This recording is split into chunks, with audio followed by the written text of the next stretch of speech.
Hello and welcome back to the OnlyAccies podcast. On today's episode, Brandon and I are joined by two Hamilton fans to discuss the Betfred Cup games we've been forced to endure this week. We'll also be looking at the larger branch of topics all suggested by you listeners, so thank you very much if you did that over on Facebook. If you didn't know and you missed out, be sure to follow our social medias, all of which are linked in the description, and you can be involved in future podcasts and videos coming up in the future. Today we're joined by Ewan and Alistair, so gentlemen, thank you very much for joining us. Thank you very much. I would like to start with you. With your tweet, actually, it just happened after Hamilton's 2-1 victory against Ayr today, which was, I don't think we've seen anything there to temper the anger felt on Tuesday. So I'm interested in what you made of today's performance. I thought for the first 15 minutes, I thought we were okay. There seemed to be, maybe 20 minutes, there seemed to be a greater understanding of, greater plan of how they were actually going to try and play. If it wasn't going to be pretty, it at least looked like they had something to do. Dauphin seemed to be a lot more progressive with his passing against Annan. They could just sit off him and knew he was only going to pass it to Hodgson, and that was it. Whereas today, it was actually trying to get forward a wee bit more for the first 20 minutes anyway, dribble forward a wee bit more and commit defenders. And I thought, you were never going to undo Tuesday, but maybe they could show something that would resemble an actual football team. And I thought they were going to do it after 20 minutes, but it just became really dull and boring and the same issues. I was on here after the Ross County game, second game of the season, and spoke about the space in front of the midfield and how, in front of the defence rather, and how difficult it makes it for them. And it was the exact same today. The amount of times that Ayr could just bear down in our back four, bear down in Fulton, it was unbelievable. And it was similar against Annan as well. I thought, I don't like Callaghan in the two. I think he leaves too much space in behind him, and Stirling didn't seem to really be the guy to cover for that the other night. And today it was just quite similar. I thought Trafford was okay when he got the ball, but again, and I felt bad for him at points because he did seem to be quite isolated in the midfield, but there was just no protection, and that was off the ball. On the ball, it was just boring more than anything, and sloppy, and just really uninspiring. Yeah, absolutely. Alistair, bring you into this. We kind of spoke during the game about kind of what was happening on it, and we both said the biggest thing we're looking for today is fight, a bit of aggression, and to prove a point after Annan midweek. What did you make today? Did you think there was any of that shown? I think to start off with, I think Hamilton were a good. I think we looked probably the best we've looked in a while. To start the game, as I said, we were kind of taking the ball, moving it about well, taking it from side to side, whether it be starting it with McMahon, kind of juggling over at the side of the pitch and just trying to find spaces. We retained the ball well, we cycled possession well, got the goal with Oggy. It was a decent finish, but I think the Ayr keeper was more at fault than Oggy being good. I think the Ayr keeper was definitely suspect, and it helped us a lot today. I still think the problems with the midfielder there, that's been my issue all season, is that our midfielders that we have are very limited in what they can do. They seem to be more kind of off the ball players than on the ball players. Passing isn't really great, and everything breaks down when the ball goes to midfield. It obviously isn't great. It doesn't know how you get the ball with the forwards. Even against the likes of United, you kind of see that Hakeem Humph. It's telegraphed. It takes the big touch that all Hamilton centre halves for the last 15 years have done. Take the big touch, lump it up the park, and hope somebody gets something on it. Though I don't think it was a bad performance today. I just think it was once it went to 2-0, we seemed to take the foot off the gas a wee bit, and I don't know if that was the right thing to do, given that we've just been beaten 3-1 off, and I think that should be go out there, prove a point, and show people who you can be. Yeah. No settle for a 2-1 against a lower side. Yeah, absolutely. And Brandon, we spoke after the Annan game about that midfield, and it was suspect again today. Changed it up and brought Charlie Trafford in, who was cup tied against Annan. And in Brian Rice's interview after the game, he actually spoke very highly of Charlie Trafford and said that he planned to play him against Annan, but he was cup tied, came on today and did very well. I'm interested what your thoughts were on the midfield itself, how you think it could improve, what do you think went wrong, because it seems to be a consistent issue we're having to deal with. It's quite ironic because literally a minute before Charlie Trafford scored, I was writing my notes down during the game, and I think my specific note says Charlie Trafford is horrendous. And literally a minute later he scored. I think he started off the game pretty poorly. He did come into the game slightly, I will give him that. But the whole midfield is general. Going back to Ewan's point, the amount of space and time we're given, as Bobby Bullock called them, Air City players. The amount of time we're given them is just criminal, man. Annan punished us for the exact same sort of issue, and I think I saw an Air United fan tweet saying we are missing some crucial players today. If we had a full strength team, yous would have been easily beat. Yous were honking. So I think he could have been quite right there, because there was not much in the game at all. And I think the fact we were giving them so much time, they had so much, I don't know, it's just that between the midfield and defence, there's so much space for players of the opposition to move into and attack Accies. That's how Annan punished us. That's how most teams do punish us. And if Ayr were on it a bit more today, they would have punished us again. There wasn't much in that game at all. First half, we took our opportunities that we had, which we don't regularly do. And I was a positive to take as the start we made from the game, because usually we don't start the games well. Yeah. So that is a sort of positive we can take. But the midfield's a big worry, especially between the midfield and the defence. And you, to go back to that Arran game, there was obviously a massive response online to what was happening and to Brian Rice, etc. And I saw that you were one of the most vocal fans on the platform. What did you make of what happened after the game and the social media response that came? What did you make of that? It was unbelievable. Like, genuinely, we've had some dreadful results and performances under Rice, but that was the most overwhelming the reaction has been to. In fact, I would say that it was on par with anything under Cannon, the response. I don't understand how anyone could think that Accies fans are ungrateful after being 3-0 down at half-time to Annan. Mm-hmm. I just think there's a very thin line between abuse and criticism, and I don't think any Hamilton fans abuse Brian Rice. I didn't see MD come in and say anything necessarily abusive, just criticisms of his choices and his tactics and the team's performance. I just don't want Hamilton fans to be painted in that light, like we have done in the past, of that we are abusing anybody in the club. I think it's easy enough to use that sort of as a scapegoat to get away from the actual topic. And like, for instance, we've just been beat 3-1 off Annan, and the only thing you're seeing getting interviewed by the media, is about our reaction. They're not actually they're not questioning Rice on his tactics, why we were getting beat off a 3-0 and we got beat 3-1 off a fourth-tier team. And some of his responses to it, so I compared that to Hillsborough. What? Aye. He says this doesn't faze him. He's experienced a lot of things in the game, from Hillsborough to young boys dying under his management. So this won't faze him. So I really don't understand why he's thinking this. It's as if he's trying to create sympathy for himself to deflect that he's just been pumped off Annan. Do you know what I mean? Mm. I don't understand that. I don't agree with that at all.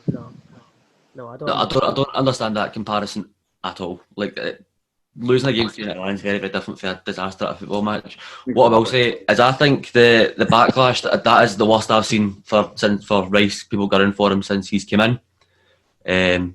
I mean, there was 2 accounts that I noted. I can't remember the name of them, but on Twitter, literally every tweet Hamilton put out, it was underneath, has Rice left yet? Rice out. Hashtag Rice out. Just very, very saying they want it right out. I think that's okay. That's fine to do. I mean, it's maybe a bit. It's obviously done in the heat of the moment. I think one of the ones that done that was a genuine wee guy. Yeah, Was it it? just Right, okay. recently, yeah. Right, okay. Who was banned from the Twitter and then unbanned subsequently afterwards.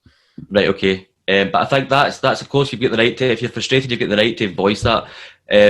What I think people have an issue with is obviously the fans have a right to voice that concern, but the club don't have an obligation to then listen to it or reply to you. So it feels like your words are falling on damp ears, which is a lot of the issue. I think criticism, as you said, is fair, but abuse can't be tolerated, and it's a very, very minute portion of the fans. But whenever a result goes the wrong way, like the Kilmarnock one against 10 men, like Aaron, you get these small core people who decide to bring up Brian Rice's gambling addiction and use it like to have a drive at him. That I don't support at all. I think those people need to be condemned. Like as much as players, when they do things wrong, they have to be called out for it. So do fans. No, I totally agree with that, 100%. You see people when obviously Annan's won, you see people bringing in, I bet you Rice must have had a punt on them. Had it on the Koopman stuff, yeah. Totally agree, that's not acceptable at all. But like we say, with social media these days, you're always going to get the sort of minority that is going to sort of cross that sort of thing. And you can't tart every supporter with that brush, which seems to be being done. Yeah, it has been done in the past. So I'm interested to what you thought of the actual performance as a whole in 90 minutes. What did you all think of that? I think Alistair summed it up fairly well and said it wasn't necessarily a bad performance, but it was nowhere near anything good. I agree with the two guys when they said it was the first 20 minutes was the best of the whole game. I agree with what you said, Brandon. When we got our chances, we took them today. But for me, there's still massive improvements all over the pitch that need to be looked at. Yeah, I think looking at that game today, the United game at the end, as you just said, I don't think it was a bad game. I don't think it was a good game. I think had we beat Annan 3-0, then this game wouldn't be spoken about at all. But we're only talking about it so much because of that Annan game. But in terms of today's performance, I don't think there was really anybody on the pitch who had a bad game per se. I think once Scott Martin came on, I think we kind of seemed. I'm a big fan of Scott Martin, but I think today we lost the midfield battle as soon as he came on the pitch. I don't know what the reason for that was. Yeah, it was quite weird. Yeah, because usually he's the person that shows up the midfield, but I don't know whether it was. I have no idea. Michael Moffat, obviously, they have an experienced midfielder in that team, which we kind of lack, is that person who's been around the game for a while and knows how to see games out like that. Maybe Martin was brought on for fresh legs, but it was a kind of intense game. They were pressing quite high, and it's always hard to get into those games when you've been on the bench for the best part of 70 minutes. Yeah, it was almost exactly as soon as Martin came on. I think they had two really, really good openings almost immediately after him coming on. It was a strange one. Aye, I think Scott Martin's a good player. Just for whatever reason, I don't think that change seemed to work. What I will say is I think Regan Mimnock had another great game. I'm a big fan of his. Playing out wide left, which is I didn't know if he could play out there. I thought he was more a central player. But for someone who's so slight as well, he uses his body really well, getting in front of a man and breaking down play. And a couple of nice touches, notably the one that went out for a throw-in. Yeah, that was annoying. I think Mimnock, he'd been my man of the match today, and always love to see Big Hakeem going for a goal, especially when he's hitting a strike by 40 yards. What? No, on you go, Ben. No, on you go, Ian, after you. Just going to say, I really, really like Mimno. I think first time I saw him was in that Basel game, the home game rather, and I just took to him instantly. I thought he was such a great technical player. I think it's strange because his numbers are really good, but I think he's struggled a wee bit more. His best game for Accies was in the Dundee game, the Tony Andrew relegation game. Yeah. He was in the middle of a three that day, and he was absolutely brilliant. And he's not really played in the middle, like being the deepest line midfielder since then, and it's quite annoying. I'd quite like to see him go with that. I know his defensive qualities aren't great, but I think with the right guys around him, like a Martin Callahan flanking him, I think he could play that role really well, and I'd like to see him get a chance there. Yeah. I'm quite interested to hear what you think of Ben Sterling. I think he looks okay in the ball, and that's really where it ends. Aye. He's good at kneeing it back to the keeper. It's the Mark McLaughlin favourite, that, isn't it? I'm not going to throw the person or the player under the bus that said this, but one of our players says to a friend of mine that when he came in, his first few sessions, he's the worst centre back he's seen at his time in the club. That was the comment, and that's obviously quite a controversial one. I'm not going to throw the player under the bus. But to be fair though, I mean, he's a bit of that kind of centre back, right back, hold midfield, right mid. Like, he's not got a position. He's a player that's going to come in like Van Gillespie, who doesn't necessarily fill a role brilliantly, but he can offer you a lot of. Like, he kind of covers us, helps our squads like be a squad throughout the course of a season. If you pick up an injury to a right mid or a right back or any of the positions that he can play, he's able to fill in there. I think against Annan, I didn't really see enough of him because my stream cut out after 15 minutes, so I didn't actually get to see most of the game. But I think today, his positional awareness at the back wasn't there. But that might happen just because obviously it's his first 2 games at this level, leaving Hibs, and I don't think he's played a lot of first team football there. Correct me if I'm wrong. No, might take a bit of time to get up to speed. Yeah, I wasn't convinced by Odoffin his first game at centre back, but I think he's come on to. Obviously, it's been spoke about enough, but he's done really well recently. So maybe just give the guy a wee bit of time to settle in. But I don't think he'll be playing centre back for us. I think it would be in midfield to be playing. No. Unfortunately, I saw the whole 90 minutes of Annan, or what I could do with the camera work, which was God bless you, mate. other like. Do you know what? I didn't know this. It was automated. Yeah, I saw that afterwards. What is like? What I don't. Anyway, that's a whole podcast in itself.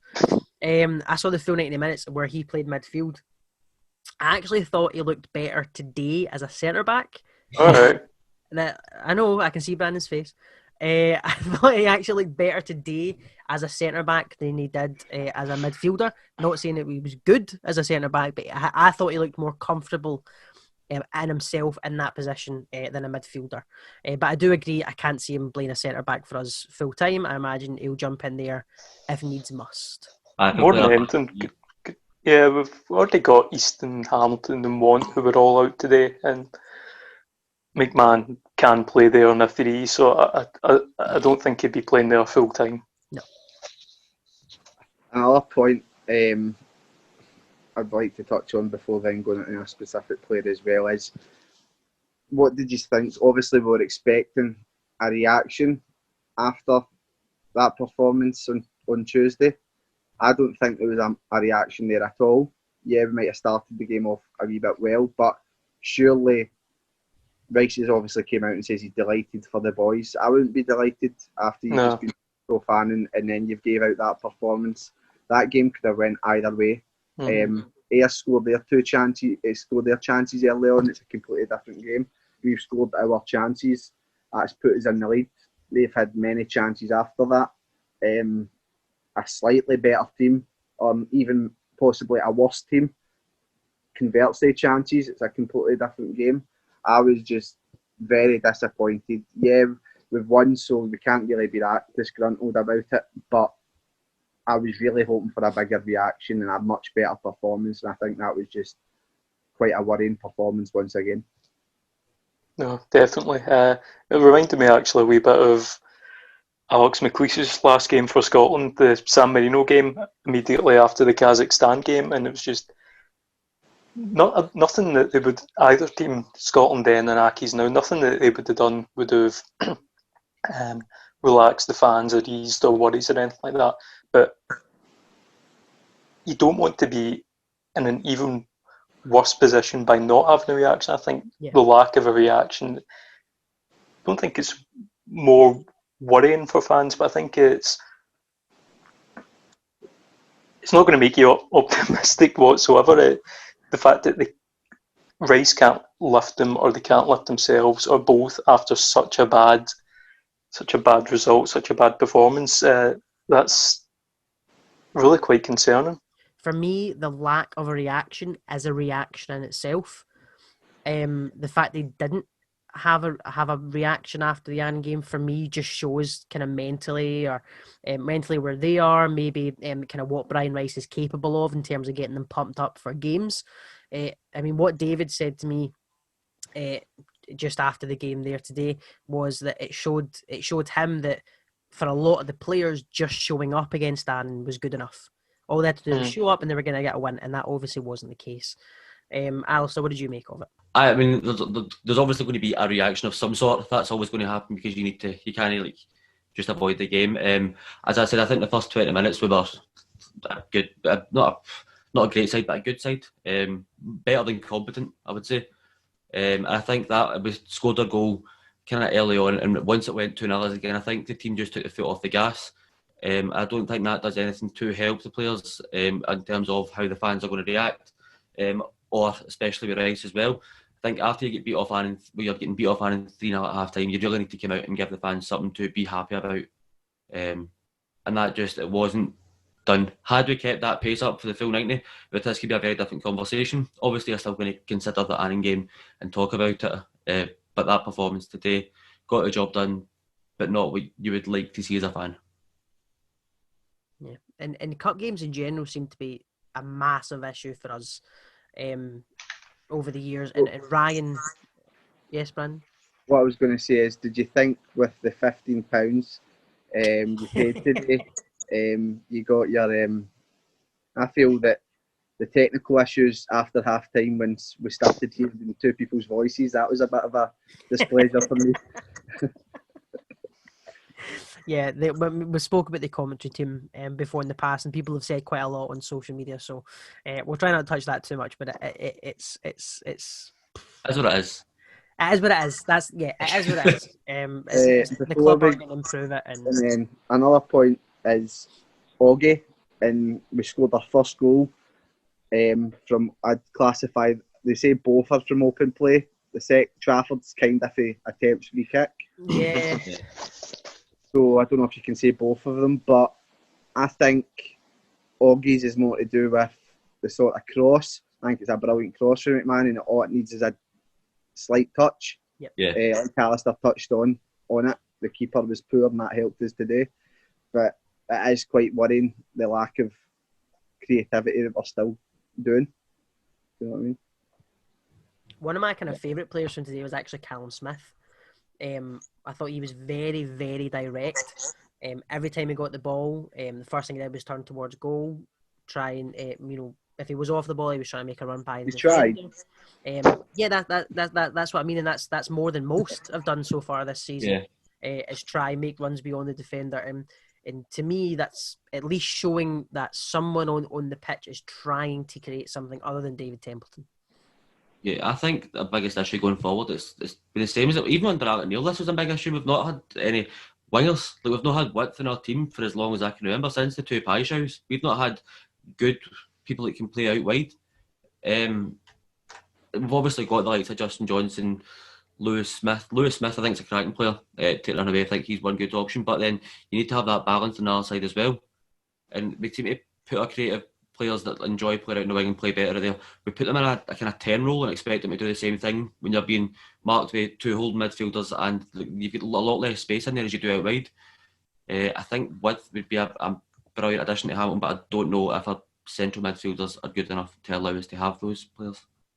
It's interesting that you mentioned Lewis Smith there. I've been wondering recently. I think we've looked maybe a bit better in a 5-3-2 or a 4-4-2 diamond than we did just as a straight up 4-4-2, and I'm not quite sure where Lewis Smith actually fits into how we've played the last, excluding Annan, every game since maybe the Rangers game. I think we've changed shape to a narrower shape every game since then. I'm not actually quite sure how Lewis Smith will fit in there. Like, it's the same kind of thing with, I don't like mentioning him, but Jake Hasty at Motherwell, he's not got a position. Does Lewis, when Lewis Smith comes back in, does Rice then change his system and formation again for the 14th time this season? Yeah, exactly. You need to, it's a difficult one because you're going to get kind of the putting square holes in circle pegs or changing system a million times, and you kind of need to try and find that balance, but I don't think that has been achieved at Accies this season or the last 3 or 4 seasons. We've not had a consistent kind of starting like of maybe 13 players, and you know that what the 11's going to be. It's always kind of just random. Mm-hmm. Yeah, definitely. Yeah, absolutely. And one of the kind of big calls after the Annan game that, you know, when we touched on the social media reaction afterwards was, and I believe one of you mentioned it, was Rice out, which was brought up consistently through all the posts, Twitter, Facebook, Instagram, wherever you looked, it was there. I suppose the biggest question I can ask you, Rice, does he stay or does he go? For you guys, Brandon, I'll start with you. Does he stay or does he go? In your opinion, what happens? Well, he will stay, put it that way. But there's not going to be any change if he does go. Like I says after the match against Annan, so there's an underlying issue, and I don't think it's specifically with Rice. You heard my thoughts on Rice. I think he talks a good game. He's got good experience within the game, so I'd be extremely bemused if he didn't have that sort of knowledge and isn't bringing something obviously to Accies as such. But there's a more underlying issue. If you take Rice out, it's just going to go to someone else. It's just going to have the new managerial effect for a couple of games, and it's just going to be continuous. So personally, no, I don't think Rice should go out. Boozy, get the fuck. But that's just my opinion. The two times I saw Boozy in the game today, his head was in his fucking notepad or his fucking flip book. So I just don't like Boozy. So Rice stay, Boozy go. All right, Ewan, Rice, does he stay or does he go? Just touching the Boozy point for a second, I've wondered, because there has been such a clear continuation from Rice to Cannon, it's been really similar. Folk always speculate about the board and who's picking the team and all that. I have wondered whether Boozy has a much bigger effect on the team than you'd actually think. Apparently, he was the brains behind their operation when Dumbarton were doing really well as well. So I do wonder whether, if Boozy does go, whether that actually would have a bigger effect than you'd expect than for an assistant manager to go. One point that includes in that is when I was at high school, I was doing my coaching badges. This is when Boozy's obviously just came out of his playing career. I done my first two badges, and then I had to go to a sort of seminar which was led by Boozy. So he obviously, coaching is a big point of his sort of involvement. So I think that's my reason for that he needs to go. Clearly, I think when you see him with his notepad, his flip book, whatever you want to call it, he's been the tenure for Rice to Cannon's so similar. I think he's got a lot to play in it. So that's my reasoning for him to go. Yeah, if Rice in out, I don't think is a question that really matters as such, because if, as we said, we've all kind of agreed on, if Rice goes, like, people always say it'll be Doug Emery as a natural selection next. And if Rice does go, it'll most likely still be Boozy and Cairns there as well. And I mean, like, you look at the football when Cannon was there, it was set out not to concede and maybe get a goal to get a winner, but it was the thing we're holding on to rather than trying to get three. That seems to be the same with Rice as well, and because I think largely because it's the same coaching staff. How much of a power does Rice have? I mean, you see it floating about quite a lot that a lot of Hamilton fans don't actually think Rice gets to pick his own team. And if that's the case, he doesn't get to pick his own team, and he's got the same coaching staff as Karen has. Realistically, he's so limited in what he can do. Getting rid of him changes effectively nothing. It won't have any positive merit. I think if you want change on the pitch, you only need to be a bigger change than just Rice. Mm-hmm. I mean, I would agree. Listen, I've never kind of went ahead with the idea of the board pick the team. No, I've never kind of really believed that. I've never saw any truth in that at all. It's a funny statement to make, and I get why it gets made, but I never thought there's any truth in it personally. Kevin Welsh. Right, okay, yeah. So there are examples of it, sure. I just think on a day-to-day basis, I don't see it being true. To touch on that comparison with with Canning and Rice. I do want to try and get some comments from people online into this as well. William Donaghy said, is Brian Rice really just Martin Canning in a Scooby-Doo mask? They both blame the players, not their own tactics. They both have the same scrape, staying up while bringing through the youth, while getting pumped by lower league teams in the cup. And they both use the injured players coming back are like new signing taglines. That's not the only comparison we can draw there, but I think it's clear to see, like you guys have just said, that it's more than just does Rice go. There is more in the background to take into that as well. I just think the whole picture he's just carrying a Scooby-Doo mask. When I first saw that, I was pissing myself at that. Brilliant part. And one thing that both Canning and Rice have struggled to do is have any success in the cup at all. And Ryan asked us, Ryan Moffat asked us online, why can't we show a decent attitude to win against teams in the cup or even in our own league when we are the favourites? Why do we always need to be underdogs to appear anything like a football team in the park? I'm interested, Alistair, on your opinions on why, for whatever reason, whenever we get into a cup game, whether it's mentally, we just cannot seem to get ourselves up for it. I think that question, it needs to be broken up to answer it properly. I think if you say that there's no, what was it, how it started, there's no the attitude towards cup games kind of thing, so that idea. Why can't we show a decent attitude to win against teams in the cup or even in our own league when we are the favourites? That's what that was it. So you think you need to break that up to say like we don't show a decent attitude in the cup. I don't think that comes from management because if you look at the Annan game midweek, the lineup comes out and the fans are commenting things like, why is Templeton starting? This is a big risk, knowing his fitness issues. Why is he playing? Why is he starting against Annan? So I don't think it's necessarily a lack of ambition. The underdog statement I really get. It does seem to be that we can't. If we ever expect to come out and top in a game, it doesn't happen. Bar today. And that can happen at all levels of the game. You only need to look at Rangers last season when Tavernier came out and said that in the club programme for them. Like, if Rangers are expected to beat something, they struggle more with it. I think it's just because it's a situation they're not necessarily used to. They're used to defending and being in a dogfight and turning a game into less a technical affair than a physical kind of who's wanting it more rather than about ability. I think when you come up against a lesser side, and they kind of almost force you to play football. So Aaron took a step of us, and our back line had so much room. When we had the defenders had the ball, there wasn't an Aaron player in our half for the game that most of the game that I seen anyway. And it's a different game when you have the ball and when you don't have the ball. I just don't think our players are used to those situations of having the freedom to play the football they want to play. Yeah, I completely agree. If you're Aki's manager's building a squad, they'll be building it for the 38 games that we play in Premiership opposition, and that will be in pretty much all those games, we will be the team expected to sit off, have less possession, fewer shots, try and have some semblance of a counter-attack, although we don't actually see it all that often. Whereas in cup games, it's completely different. We're expected to have more possession, to dominate, and especially this team. I think you look at the team that played against Annan, Temps, and maybe Smith are the only even moderately creative players in that team. I was looking at the game against the team that played against Edinburgh City last year as well.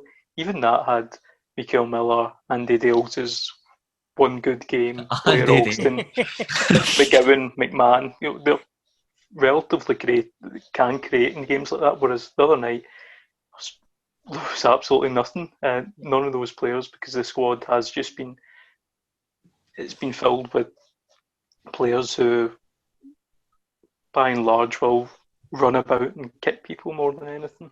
Yeah, I think even looking at today, you can see what Hamilton midfield focus is. Like, the second Ayers get the ball out wide, whether it be their fullback or their wingers that were up the park, the second that ball's out wide, we revert from a back four into a back six. Our two holding midfielders drop in line with the defence and just seem to cover along the box, everyone that could potentially make a run. So even when we win that first header, it just invites another wave on of pressure. But there never seems to be a kind of win the ball and turn it into attack. It's win the ball, hope we can just get a foot on it, lump it up the pitch, and have a big striker chase it. It's horrible to watch, but that's our Accies. I think you have hit it on the nail with exactly you says. Yep. But we're still a top division team. Yeah. We should still have the facilities and capabilities to. I know, obviously, 38 games, we're not creating a lot this season. We've not created anything. Then we're going to Annan, and we're just expected to give these players all the creativity in the world, which is pretty much an unknown fucking quantity to them this season. Yeah. But it's Annan. It's still opposition, so we should be beating them. And I think you've touched on it there. Obviously we've lost Miller. Even Andy Dale's one good game, he was slightly creative. I think Latimer hit it in the nail with him when he says to him at Rangers, "How do you feel that coronavirus will beat Accies longer than you?"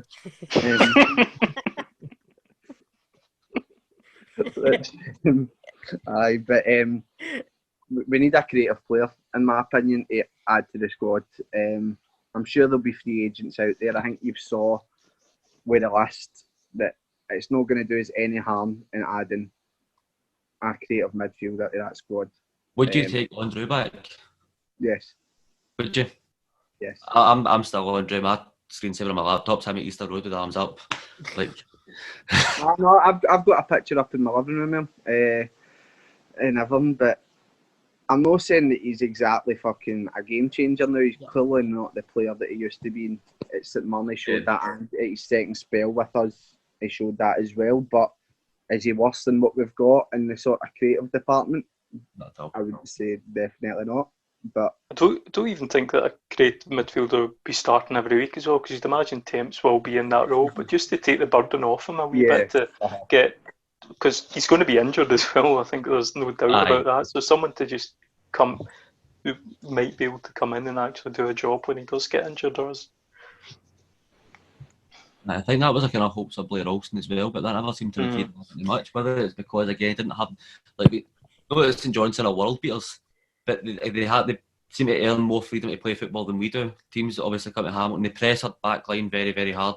They have their strikers and their midfielders press the back line and force us to play it long. They're all getting loyal this season. I don't know what's happened to them. They don't have a touch between them. So that kind of ruins that game plan of lumping the ball long. I don't see where our goals are going to come from this season though. I have no idea. Set pieces. Just set pieces. Nothing else. An unknown thing for Accies. I know, it's bizarre. Very bizarre. I know. I remember when we had Dougie Imries that night. No, was it Leon night? The team of 5'2" folk, Wendelowski and stuff, with midgets. I'm interested in your guys. We spoke a little bit there about what we want from the team, and I'm interested in your guys' opinions on the club's ambitions. One of the questions we were asked midweek by I've got his name, Andrew Young. His point was what he said. This is what he said. He said, "What the fuck is the point in trying to stay in the top league when the team has shown zero ambitions apart from under Alex Neil? Got to the Prem under Reid, had one decent season, then achieved fuck all. Same with Canning, and it's the same with Rice. What is the point of a team that wants to achieve fuck all?" I'm interested, Ewan, in your opinions on, do the club show enough ambition? Do the club show enough of the Premier League status the Premiership status that we've managed to have for the last 5-6 years? I think you need to separate what we want and what the board want. The board just want to stay in the division. We're going through our most successful ever period. Fair enough, what you're doing is working. I can understand why you're sticking with it, but as fans, it's horrible. It's mind-numbing. Obviously, it depends if you weigh it up. Is that day that we finally secure safety, which we do every single season, is that worth losing 7 games in a row, not having shots on target and 4 of them, getting completely outplayed at home to St Mirren? Is that worth the feeling of, like the Killie game at the end of last season? It was absolutely brilliant. But is that worth just the turgid stuff you have to watch week on week? And I don't think it is. I think it's just, we've not achieved more than 33 points since 2017, when we finished in the playoffs. I don't think we've had more than 42 points since 2016, and it's just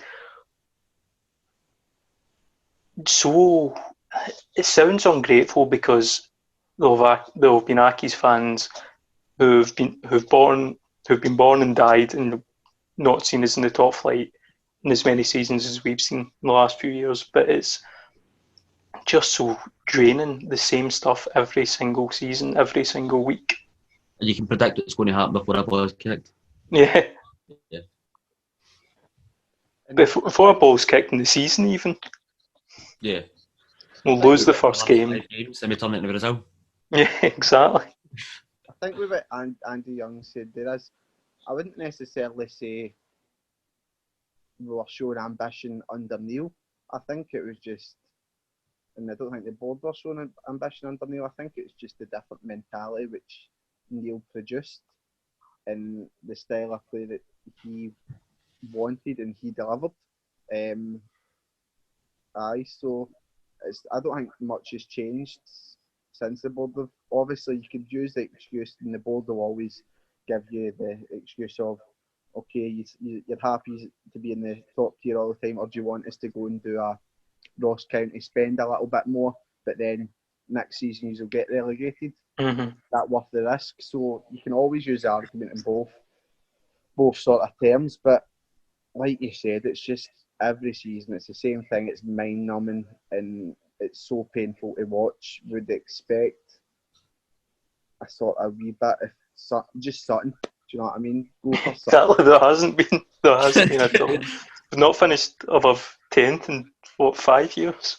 It's mental. We're just meant to accept that because we're wee Hamilton. Yeah, I think that like potentially Hearts were stinking last year, right? Let's not take away anything for that. Hearts were ranked rotten last year, but we were lucky that the season finished early because the chances are with the players they had, the squad they had, they would come good eventually. And there was nobody else last season that was as bad as us in Hearts.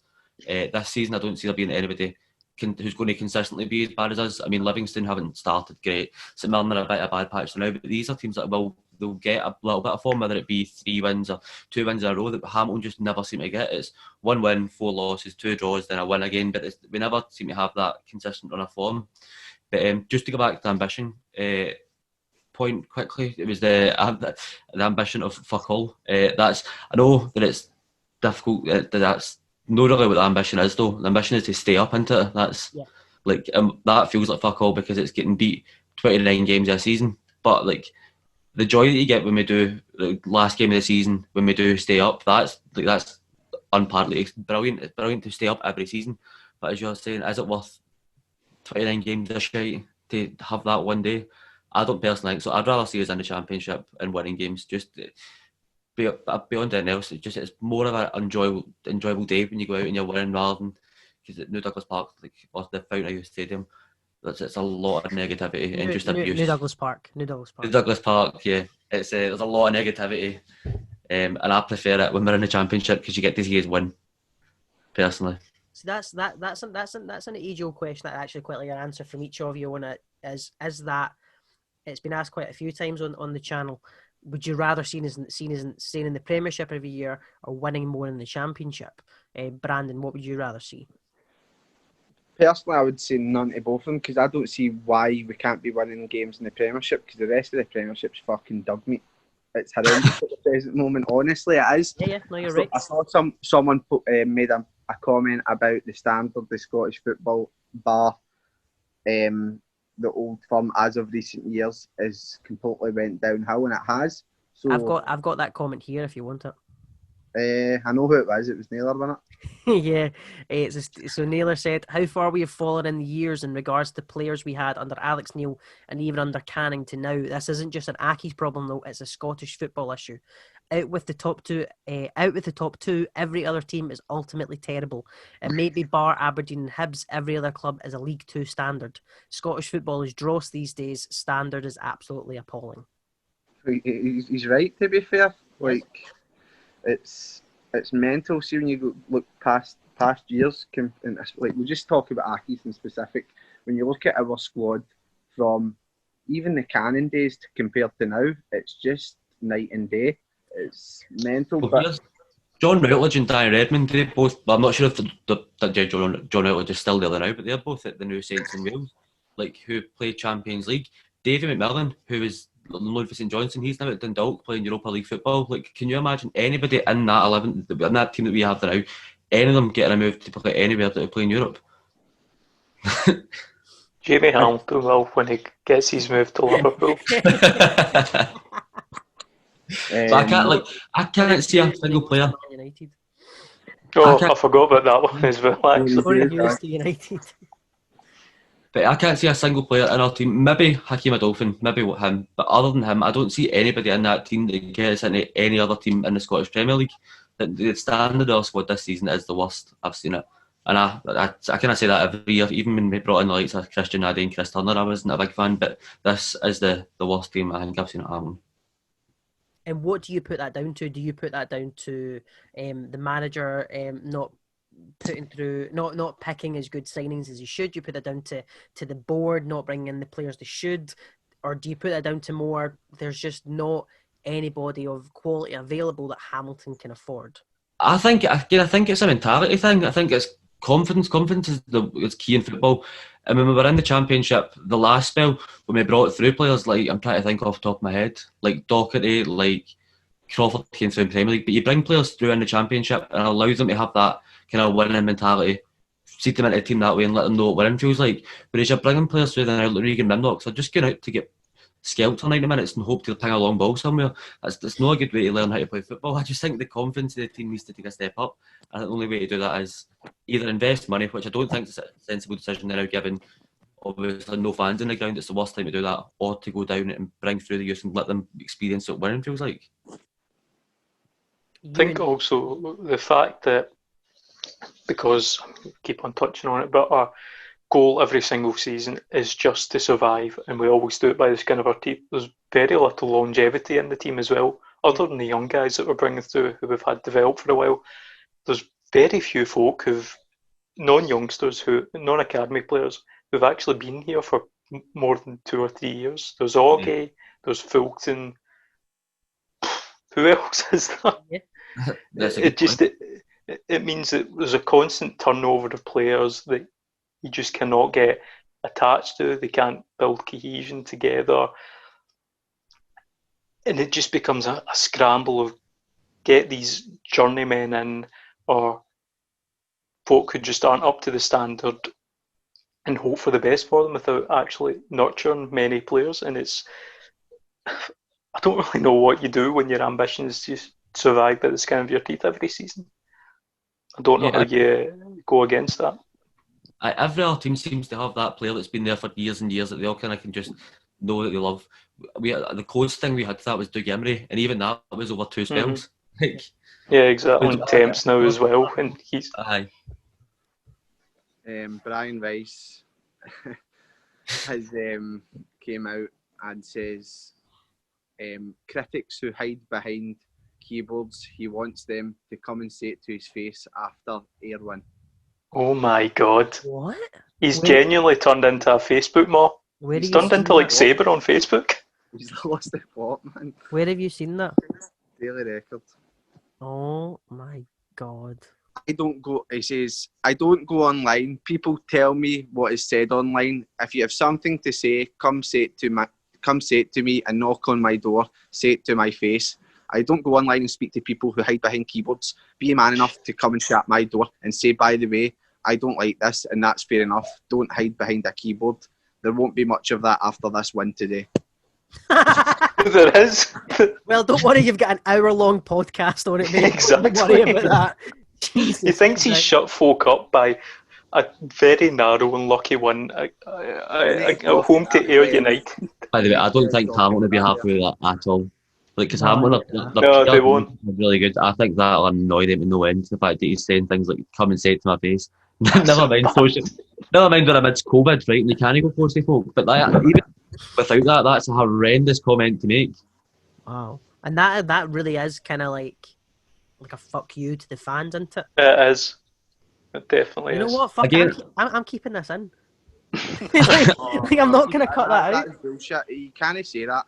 No. As Alistair says, 1, COVID restrictions, we can't do that. 2, it is, like Ewan says, it's like a Facebook mob. Mm-hmm. That is a shambles. You don't say that to your fans. It's as if see if it came out and won 5-0. Aye, fuck Accies fans. Yeah. There you go. There's your reaction. You've just narrowly beat a depleted an Air City side 2-1. Again, I think, although I don't think Rice again. This it's daily record, right? So I'm going to take it with a pinch of salt. That's a direct quote, so you need to take it at face value, right? But you don't know what he's been asked. But I think what's most likely to be happened there is he's been asked about is people that have took it too far online. That's probably the response that he's gave, and it'll get taken wildly out of context. I personally have a lot of time for Brian Rice. I know a lot of folk are starting to get close to the end of their tether.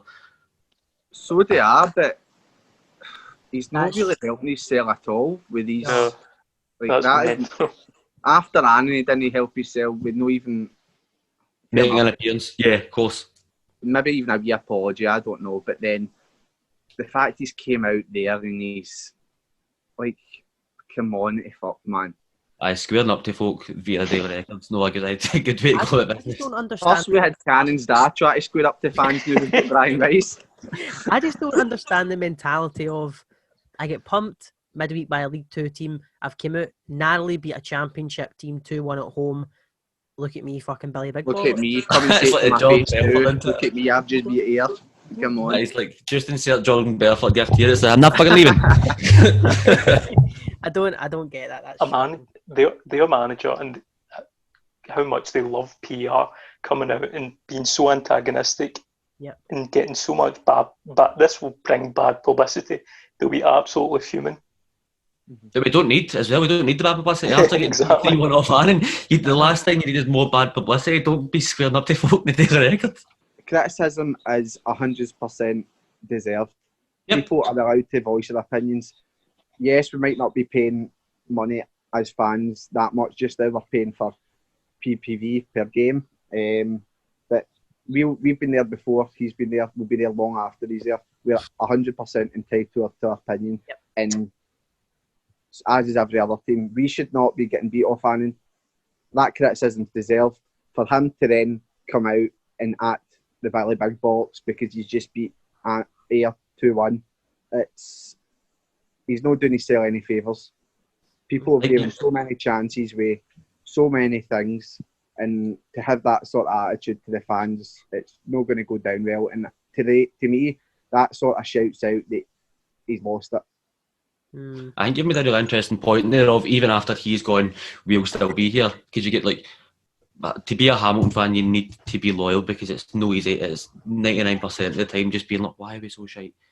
That is being a Hamilton fan. But we will all be here. But I think there's a lot, and you can see it for the Alec Neil days to now, there's a lot of the fan base is depleted so much. Like, so as well, as much as that point, like, I like it. But like, the thing is, the board won't view it like that. Like, because fans will go, like, we will be here, us four collectively, will be here once Rice is gone, but a lot of folk won't, and the board just don't care. Oh. Yeah, that is actually a fair point there about the amount of fans that we've lost, and so often you hear about folks saying that we'll be here long after the manager, but recently over the last few years that hasn't been the case at all. Folk have disappeared because of dreadful football. And football's such a deep-rooted thing in our society as well. Like, people support the team because their dad supports them, or that's where they're from, and it's such a massive part of the culture. And to actually deplete a fan base by about 50% is some achievement. Like, take that away from the Hamilton board, that's something special they've managed to achieve there. He's a very I always thought he's very clever. He knows exactly what here? Say, he knows exactly what we want to hear, what to be said. So for him to come out and be like this after Annan that and be like that today, that says to me that he's just lost it completely. The only positive thing that can happen for it is if that fire that he's got in his belly now towards the fans, if he can put that into the players in the games, if he can make the players feel that'd be brilliant. But I have doubts on it. Something I would say as well just came into my head there is we're not talking about the games or the players, are we? We're talking about his comments, so maybe it takes the pressure off the players a wee bit, not the actual performances. I don't think it will work in the long term, but in the immediate aftermath, this is what everyone will focus on. Yeah. So that's twice now that in the media after both Annan, which was a horrendous performance, and then the reaction to Annan performance-wise wasn't that good. He's just, with his both interviews, he's deflected the actual performances and such. So maybe he is actually that quite clever after all. And that brings us to the end of today's podcast. It has been a long one, but a lot of topics to get through, and obviously live reactions to Brian Rice's interview at the end there. Thank you very much, Ewan and Alistair, for joining us. Really appreciate it, man. Thanks Alistair, a lot. no problem. Listen, man, you're welcome back anytime. Alistair, you've obviously got your own podcast. If you can give us a quick brief bit about what your podcast is, and obviously I'll link it in the description for anybody to listen. Well, me and a friend, Hammy, have started a podcast. It's just about Scottish football, mainly top flight. We're trying to try and cover more topics than you're just at Old Firm.